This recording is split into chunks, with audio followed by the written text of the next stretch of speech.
Hey guys, welcome back to Tower of Fantasy. In today's video, I'm going to be going through an exploration guide, mainly going through all the different little puzzles that you'll find around the world and how to solve them, but also some tips on how to find them and stuff like that. So the first thing we're going to look at is using the map. So sometimes you'll find that your mini map in the top corner won't show you where some supply pods are. However, if you click the map and maximize it, sometimes it will show you supply pods on the map that are just outside the range of your mini map. So just opening up the map every once in a while can help you find some of those.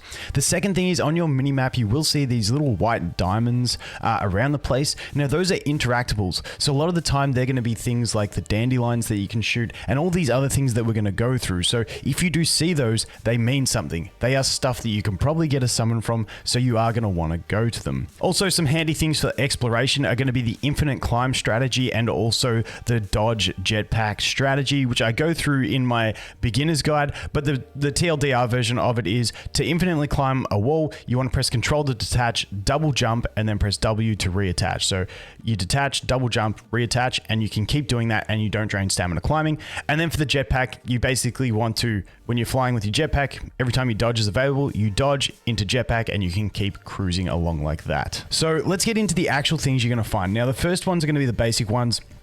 Supply pods. Now, when you open these supply pods, you have to interact with them, press F, and it opens up a little case, and you're going to get normally a summon and some good experience. So I mentioned this in my beginner's guide, but because these give experience, if you are grinding from day one, for people starting a month down the road, this probably won't take effect, but from day one, there will be a level cap. So if you are level capped, try not to go ahead and get these. The next thing I want to talk about is guard defended supply pods. Now, these are going to be ones around the map where there's going to be mechanical animals as such. Some look like scorpions, some look like dogs and stuff like that, and they're going to be guarding it, and you need to defeat that mechanical boss before you can go and claim that supply pod. Now, on top of this, while I'm talking about it, on day one as well, some of these things, like everything in this list, some of them will be unavailable to actually interact with. And if you interact with them, it'll say like, you know, if it's a plant, it's still growing or something, and it'll take 12 hours to unlock. So from day one, some of these won't be unlocked. Once again, if you're starting in the future, hopefully it should be fine. Now, some of these supply pods will be hidden by a code. They'll have a barrier in front of them or something like that, something you've got to open. And to open these codes, you can find robots around the place and they will give you the passcode. However, thanks to the guys at towerfantasy.info, I'll leave a link to this in the description. They've got a map that shows you the codes for every one of these. So I'll put that up on the screen, and if you guys run into one of them, you can just look at it, enter the code, and get the goodies. The next thing I want to go to is the green supply chest. Now, these things spawn, and these are the only ones, to my knowledge, that can be taken by other people on your server. So if you see the green supply chest, they do give a bit of experience, but even if you're capped, go ahead and take them. It's not too much worry. You're just getting free stuff. They don't give crazy rewards. They don't give summons that I've seen. They just give a little bit of experience and some small materials for upgrades and stuff like that. The next one we're going to look at is going to be the Ring of Echoes. This is like a one-time musical jump on the thing and watch it light up. I'll just leave a clip here and you guys can see how to complete that one. It's very simple. Once you jump on the right one, it's going to light up the next one, then the next one, then the next one, and eventually it'll drop a chest for you guys. Now we jump into fire. So when we need some fire weapons to get into these things, there's going to be three main things that you need fire to get into. One is going to be a little rock cove that has some tar on the front. You want to hit the tar with fire and it's going to melt away and you're going to be able to get the orb inside. The next one is the tar plant. They're going to be little plants that look like a dish and they're going to have some tar on the top of them. Once again, shoot that tar. It's going to melt away and you're going to be able to get a summon. Then we have the Thorns. It's just going to be normally supply pods that are encased in thorns, and you're going to shoot the thorns to reveal the supply pod, and then you can go ahead and collect that supply pod.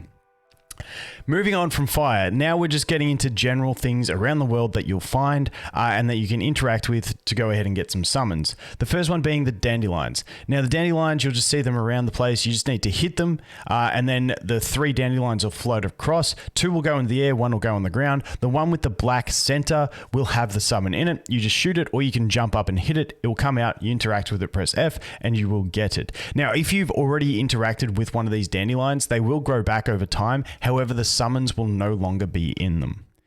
The next one is going to be jumping on the mushroom plant type things. Normally these are a sequence of going smallest to largest, except there is one in the final zone that wasn't smallest to largest. And the way you identify if you're doing it right is if you jump on one of them, it'll have this like sort of transparent type glow on top of it, and if that glow stays, you're doing it right. But if you jump on one and then you jump on the next one and the first one loses the glow, then you've got to start again. So basically 90% of the time, 99% of the time, it's going to be smallest to largest.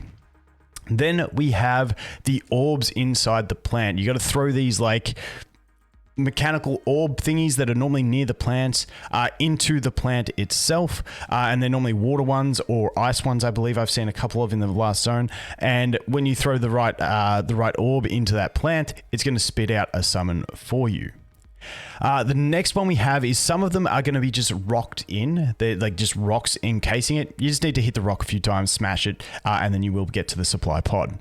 Then we have the jump smash pads. So some of the pads around the place are going to have like symbols of someone, it looks like jumping, and basically you just need a weapon that can do a dive attack, and you just need to jump, do the dive attack, hit it, and then you will unlock the summon, which is very simple. The next one is going to be one that we need an ice weapon for, and that is going to be, especially in the second zone and past the second zone, you'll see some little coves, like little mini volcano type things with some lava in them. You want to hit them with an ice weapon that will freeze.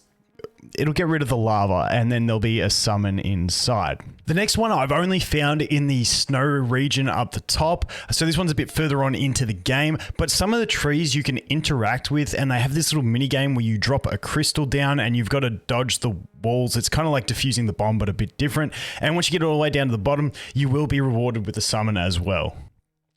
Then we move on to the next ones, which are ones that are going to require you to use relics. So you really want to, before you go into the second zone, you want to do the first 3 ruins in the first island to get the three relics that you need, being the missile barrage, the strange cube, and the omnium hand cannon.